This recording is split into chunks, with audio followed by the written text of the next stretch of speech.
Dan sekarang saya ingin menambahkan satu peringatan serius untuk kita semua anak-anak Tuhan Yesus di akhir zaman ini.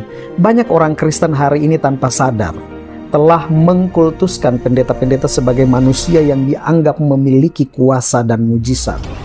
Pelayan Tuhan yang seharusnya menjadi alat untuk menyatakan kuasa Tuhan justru diangkat menjadi pusat kuasa itu sendiri, yang seharusnya menunjuk kepada Tuhan perlahan-lahan menggantikan Tuhan. Ketika sakit yang dihubungi pendeta, ketika susah yang dicari pendeta, ketika menghadapi masalah, iman tidak lagi diarahkan kepada Tuhan tetapi kepada manusia.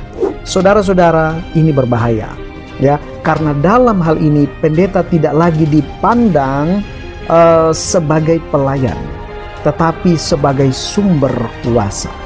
Hati-hati. Dan gereja tanpa sadar telah menciptakan apa yang bisa disebut dukun rohani versi Kristen. Bukan karena pendetanya mau, tetapi karena jemaatnya salah menempatkan iman mereka.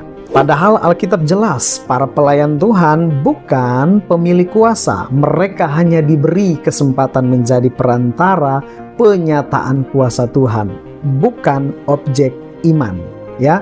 Ironisnya, ketika kita ingin mendobrak kemustahilan, ketika kita ingin melihat kuasa Tuhan nyata, kita justru mencarinya keluar dari diri kita, ya. Padahal kuasa itu sudah ada di dalam diri kita, karena kita telah menerima kuasa sebagai anak-anak Bapa. Nah, pertanyaan sederhana tetapi tajam untuk kita.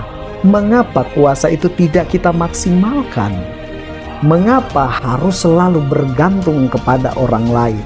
Ketergantungan ini bukan tanda kerendahan hati, tetapi tanda ketidaksadaran identitas. Dan inilah kesalahan besar gereja atau orang percaya di akhir zaman ini, yaitu iman bergeser, identitas kabur, dan kuasa yang seharusnya hidup akhirnya terkubur oleh sistem ketergantungan rohani.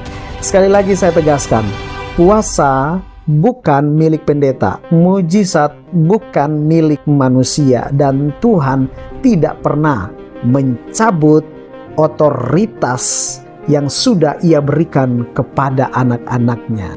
Yang perlu kita lakukan sekarang adalah bukan mencari orang yang lebih berkuasa, tetapi kembali sadar siapa kita di hadapan Bapa dan apa yang sudah diberikan kepada kita di dalam Tuhan Yesus. Haleluya, puji Tuhan. Bapak Yesus memberkati.